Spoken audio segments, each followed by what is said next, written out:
So yun no, mga kabisdak, samahan nyo ako, magluluto tayo ngayon ng adobong manok, pero ibang style ito mga kabisdak. Ito yung style ng mga ninuno natin no, noon.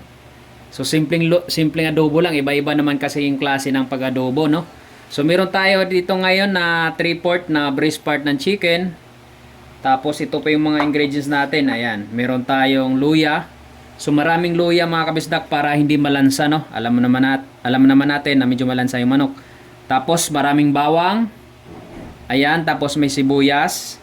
So ganun lang. Ganun lang kasimple yung ano natin mga ingredients. Tapos merong dahon laurel, tapos pamintang buo mga kabisdak. So ngayon tara samahan niyo ako panoorin no.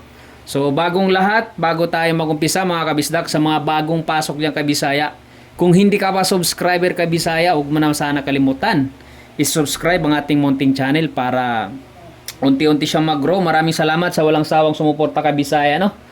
At sa mga solid kay Bisdak dyan, tara samahan niyo ako panoorin, at sana balang araw ay yung kitchen natin lalaki, at syempre yun po yung goal natin, tumulong din sa iba no, pag tayo pinala dito kay YouTube no. So ngayon bubuksan ko na yung ating kalan no mga kabisdak. So samahan niyo ako, sa mga hindi pa marunong dyan magluto ng adobo, malay mo makatulong pala ako sa inyo no. So sa mga ano dyan, sa mga lumaking, kumbaga mga rich kid ba yun? Yun. So buksan na natin. So painitin muna natin yung ating kawali mga kabisdak no. So pagpasensyahan nyo ng kawali natin, medyo maliit pero malinis yan. Ganyan lang talagang kulay kasi minsan nagluluto tayo sa sa uling, kasi minsan pag naubusan tayo ng gas no. So painitin lang natin ng konti bago natin gisahin yung ating mga lamas or ingredients sa English no, or mga sahog natin sa sa Tagalog.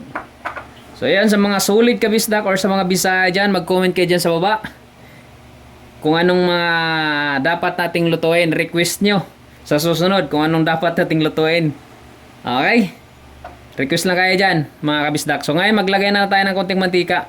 Pero alam nyo mga kabisdak, medyo kasi ako conscious kasi ako pagdating sa food. So medyo maingat din ako sa mantika.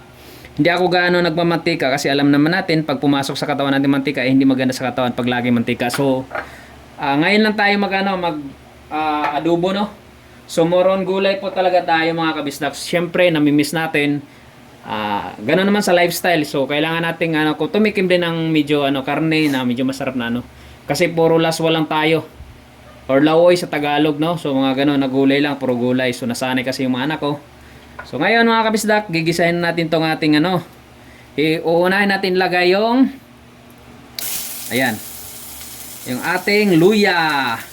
So palabasin natin yung aroma para at least talagang manuot doon sa ating manok at hindi siya ganong malansa mga kabisdak. Ito po yung diskarte or sekreto ko para hindi malansa. Minsan kasi mga kabisdak, pag ako naman nag-adobo no, ay nilalaga ko muna yung manok. So ngayon, ibang style yon. Ito, style to mga kabisdak sa unang mga ninuno natin no, or binisaya na kuan na pagka-adobo. Kasi nga may mga adobo kasi mga kabisdak na tawag nito, may mga asukal ganyan, pangpatamis. Ito walang asukal to.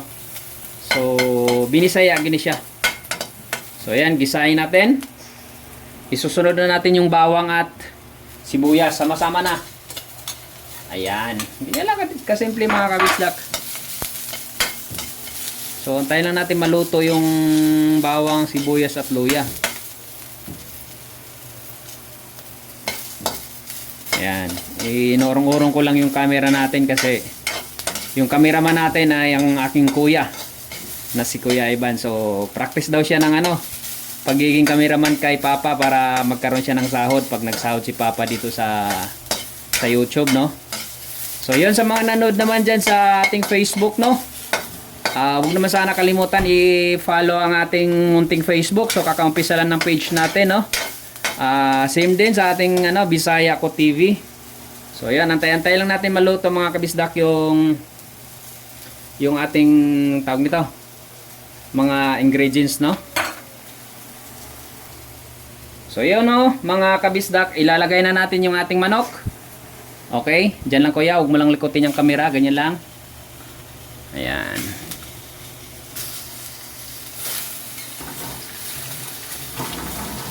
Gasan ko lang kasi lumabas yung dugo eh. So kailangan wala siyang dugo na ano. Kailangan pag nagugas ka ng manok, ano talaga, malinaw. Malinaw na kumbaga yung ano. So ngayon, hahaluin natin mga kabisdak. Ayan, mikos-mikos lang.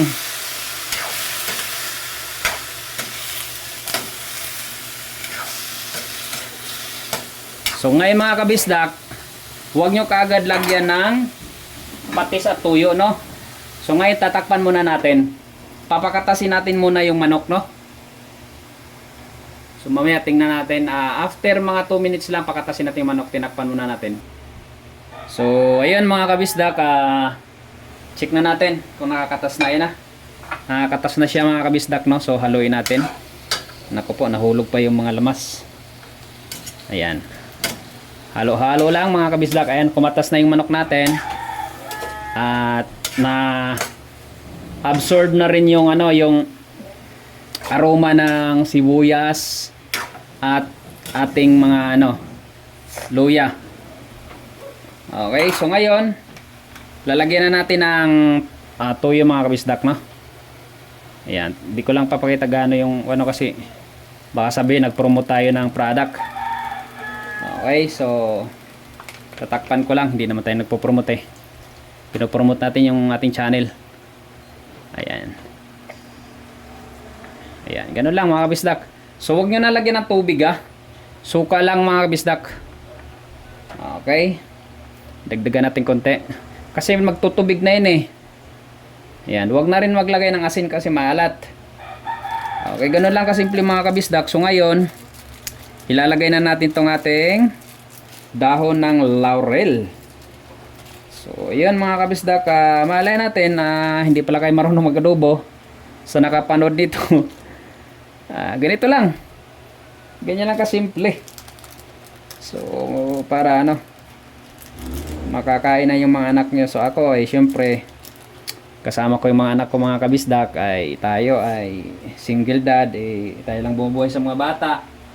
So kailangan nating dumiskarte at ayan, pakainin ng masarap ng kunti lang nito kunting-kunti lang.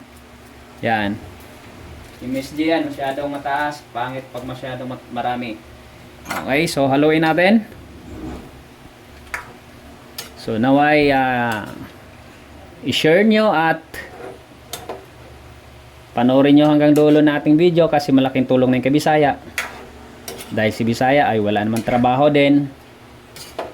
Dito nagtry lang tayo sa social media. So dito na tayo nakafocus ngayon mga kabisdak, no? Naway suportahan nyo si Bisaya hanggang dulo.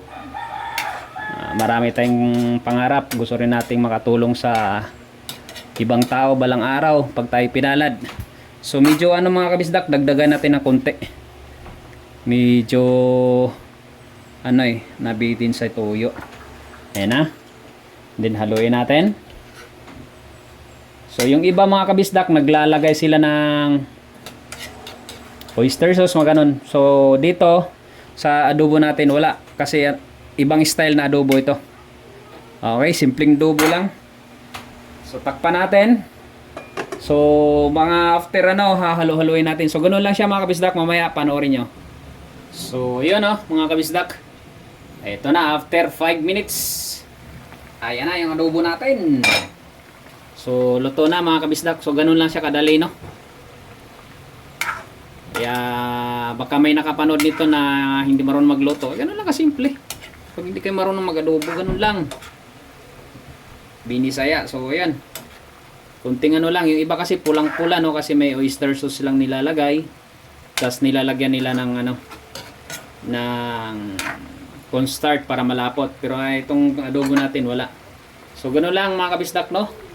So ayan na. Luto na yan mga kabisdak. Maraming salamat. Naway sinusuportahan nyo si Bisaya hanggang dulo, no? So, yan, ganyan lang kadali ang ating adobo. So, luto na yun mga kabisdak. Yun lang. God bless po sa inyong lahat. Kainan na, ha?